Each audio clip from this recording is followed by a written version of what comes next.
Good morning, everybody. My name is Stuart Reid. It's my great privilege to be the outgoing chair of Mindmatters. I say outgoing, I'm actually outgone. I left in July, but it's a real privilege to be here today.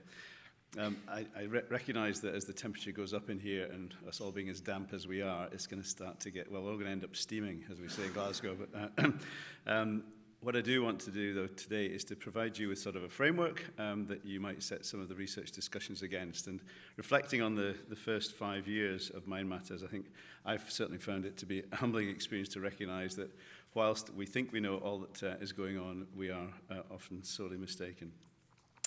So just a wee reminder as to why we're here and why the regulator might be taking an interest in mental health and well-being, and that is part of the code. Now, there has been some correspondence, I think some of you will be aware, in the veterinary press recently as to whether we've got the wording around that right and does it sound compassionate enough. But nevertheless, we do have an obligation as professionals to ensure that we are looking after ourselves and after our colleagues.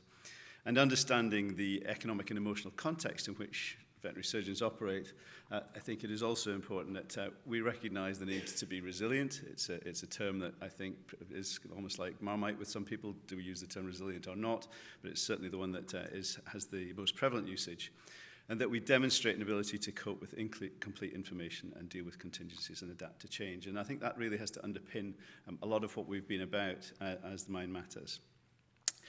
Of course, the task force has been a real joy to be part of. It's been a real team game. I'm not going to run through all the other names here, but I just want to record publicly our thanks to everybody that's been involved. And it hasn't been necessarily a single or the same representative of all these organisations that have formed part of the task force, but it has been a real team game. And I think, if anything, when I look at this list, it reminds me how much this initiative has pervaded the profession in the United Kingdom, and perhaps even further afield. So thank you. I know many of you are here today. So our work streams, and it's really against the backdrop of this prevent, protect, support. I know other organisations in other parts of the world have other kind of phrases that capture what it is that they do, but prevent, protect and support has really been what we're about. And we have to recognise that our research feeds into all three of these areas, and sometimes in rather different fashion. And our principles, which then we use to drive our activities in these work streams, being innovative, being collaborative, being particularly evidence-based, and I guess that's what today is about, as well as using those to then be destigmatizing and forward-looking. And above all, I think, for me, one of the issues has been the accessibility, and tying that destigmatization and accessibility together has been a really important issue for me. So, what of the last 5 years? This is going to be a bit of a list. It's not in any way meant to be self-congratulatory of the initiative, but I do think it's important that we do take stock. I mean, £1 million was what the RCVS committed to this initiative. And I think it's important that we also have to recognise that the profession has a right to ask what it is that's been done with that. So this list, and I will primarily concentrate on the activities, and part of this day is going to look at the difference between activities and achievements, and I think perhaps that's a little bit of work that we have to do. But I'm going to list the activities that we've been involved in and perhaps put some metrics around that. So, with our friends at the BSAVA, who've shared over 50% of them, we've run around 60 mental health awareness courses and touched somewhere in the order of 1,500 delegates. We've spoken at 60 or organised speakers for 60 external conferences in the UK and overseas, and that's not just been about the physical presence, it's been those that have involved online presence such as webinars.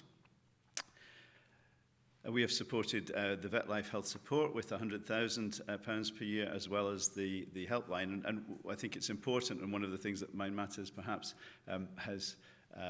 has to get better defined is the difference between us and Vet Life. We are not the crisis line, and looking for that distinction, but recognising that we're all part of the same game is going to be an important part of I think the next phase if we continue to be as successful as we are. But that relationship with Vet Life is absolutely critical. We've hosted Medical Mindmatters. Those of you who were here yesterday will recognise that part of the conversation focused around the interprofessional issues, whether it's medics, dentists, or other professionals. And we hosted the Medical Mindmatters conference with 100 members there. And we, as you heard from Lizzie, hosted the first MMI Veterinary Mental Health Symposium a few years ago.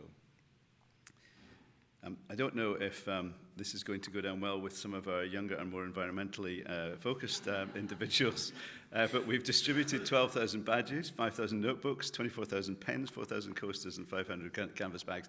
I'd like to think they're not all in landfill or floating around in the English Channel. But I think it is really important to recognise that if one of those pens has done the job that we hope they've done, then actually it is absolutely worth it. I think there's not quite a competition between the hashtag and me and the hashtag me too, which came out around the same time, and there has been some confusion, but we were there first. I'd just like to point that out.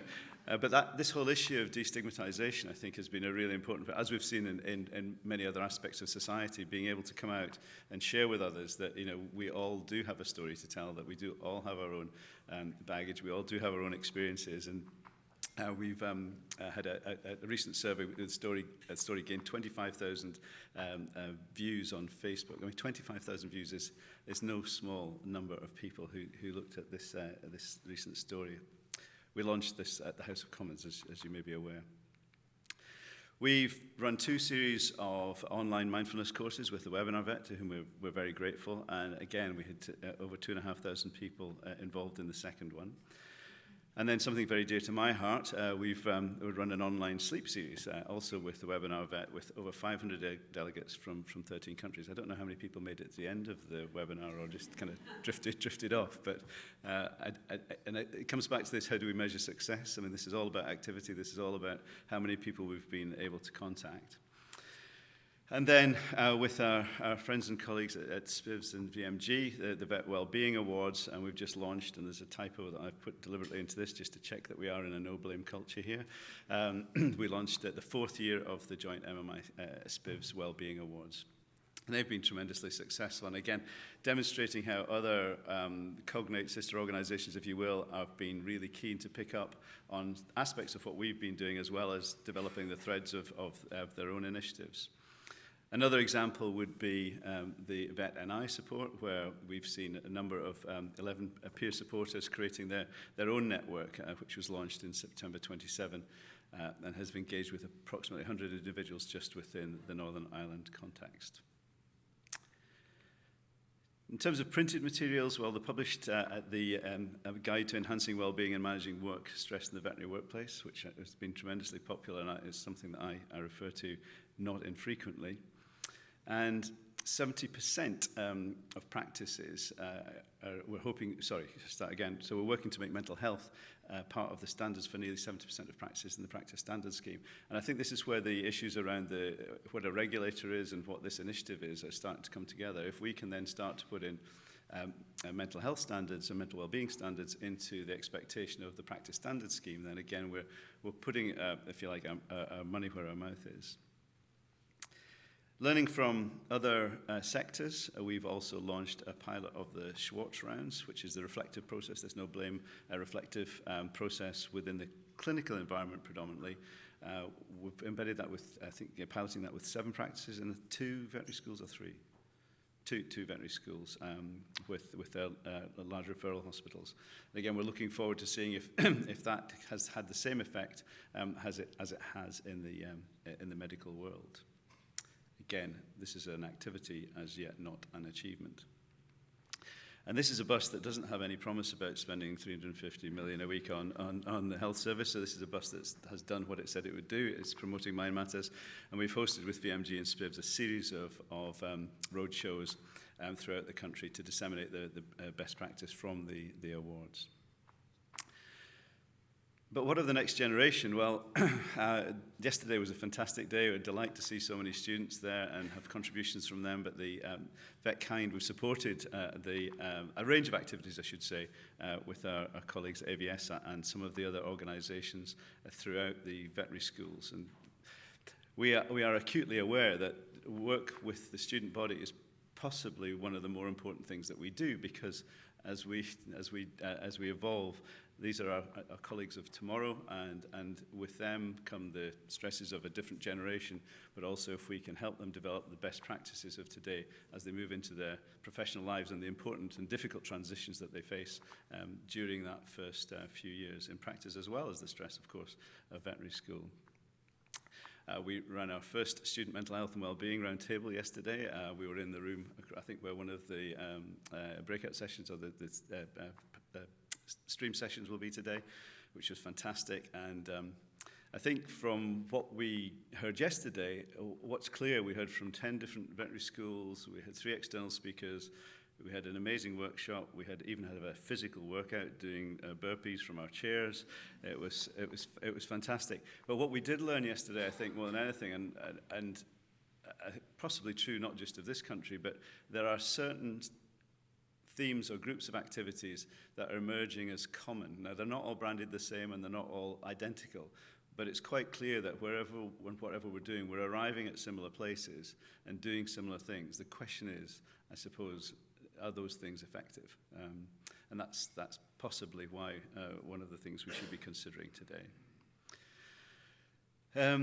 We've piloted 4 resilience courses, and we're now running a year-long series, BSAVA. I mentioned at the start that resilience isn't the word that everybody is happy about, but I think it is, for the moment, one of the better ones.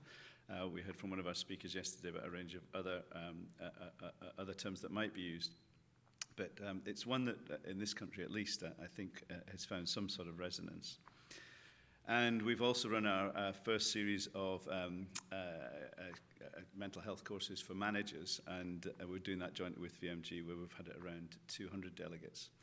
And you can start to see, if you add up all the people that have come into contact with these, I'm assuming it's not the same people turning up for every single one of these things, but we are starting to contact or be in contact with somewhere in the order of 5 to 10% face-to-face with the profession, and possibly a much larger proportion of that through our online and activities and publications. I also mentioned putting our money where our mouth is, and just referring to the Royal College of Veterinary Surgeons, the organisation that's located at Belgravia House.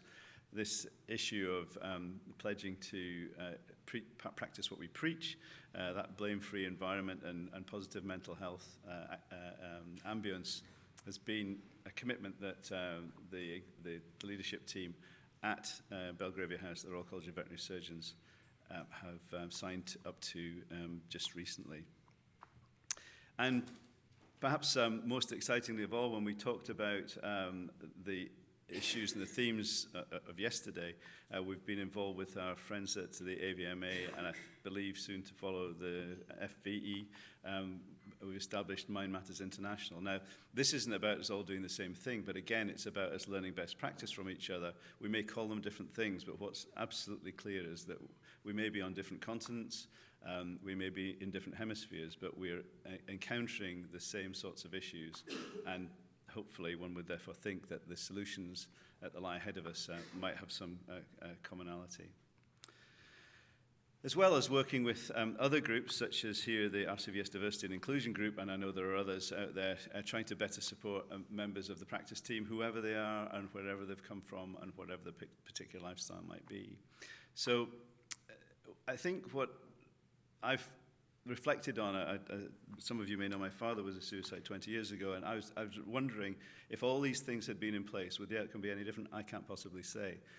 But what I do know is that the ambience around those events, and I think for each of those of us who have had similar experiences, I suspect that the conversations and the opportunities would at least have had a very different feel to them. So those are the activities. And what I'd really like to do now is, as my work is effectively not complete, but I've been sacked, I'd like now to hand back to Lizzie, because I think we do have to get our heads around what we've actually achieved, and then look to the future to see what it is that we can build on, which ones have been successful and which ones have not. And by inviting you here, I also get to use this really, because we're in a church-type building, there's a very special little passageway down here, and I've wanted to use that. So, Lizzie, over to you. Bye-bye.